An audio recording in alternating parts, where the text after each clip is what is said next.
Ya, salah satu persoalan stok beras yang masih menghantui sistem pangan nasional adalah persoalan sistem cadangan beras pemerintah.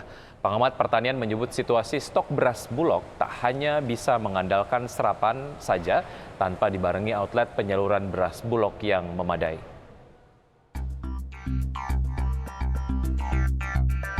Karut-marut sistem cadangan beras pemerintah yang berimbas pada stok beras nasional pada akhirnya membuat ancaman kelangkaan pasokan terjadi ke depannya. Apalagi di akhir hingga awal tahun nanti diperkirakan tidak ada lagi pasokan cukup untuk mengisi cadangan beras pemerintah. Pengamat pertanian Asosiasi Ekonomi Politik Indonesia, Kudori menjelaskan bahwa sistem cadangan beras pemerintah harus diubah. Kudori menyebut mengapa persoalan ini turut menjadi penyebab kelangkaan stok beras yang dimiliki pemerintah. Kudori menegaskan bahwa selama ini sistem cadangan beras pemerintah yang ada masih diimbangi penyerapan Raskin hingga bantuan pemerintah. Namun sejak program Raskin ditiadakan, Bulog semakin membatasi penyerapan akibat kesulitan menyalurkan serapannya. Hal ini yang kemudian membuat siklus pasokan cadangan beras pemerintah semakin turun dan kini hanya memiliki pasokan ratusan ribu ton atau jauh dari kebutuhan stok utama. Menugaskan kepada Bulog untuk selalu menyediakan beras dalam jumlah 1 juta ton, ya, setiap saat ada di situ, ya, ada di gudang.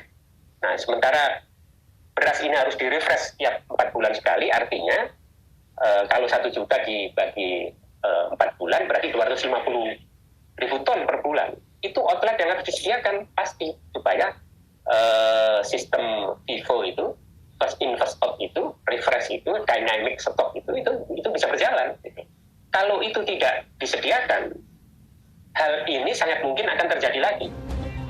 Kudori berharap pemerintah segera memperbaiki sistem cadangan beras pemerintah dengan memastikan siklus stok beras Bulog juga memiliki penyaluran di sisi hilir. Sehingga dalam menjalankan fungsi stabilisasi nantinya, Bulog tak kesulitan mengatur arus cash flow-nya mengingat Bulog membeli beras dengan dana pinjaman komersil.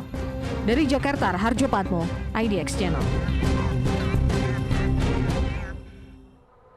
Ya, memang krisis stok beras ini perlu strategi dan kebijakan yang tepat ya, Wiki. Karena mengingat tahun depan, awal tahun juga akan ada panen raya.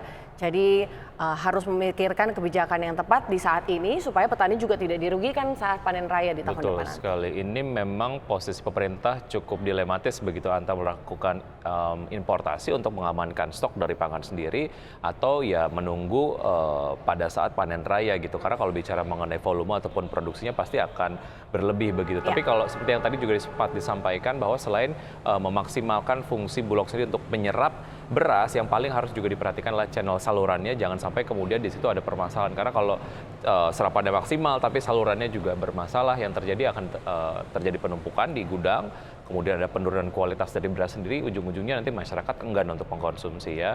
Oke, jadi memang harus betul-betul diperbaiki keseluruhan tata kelolanya. Oke, baik, usai jeda berikut kami akan kembali dengan What's Going On dan informasi dari dunia digital dan isu viral.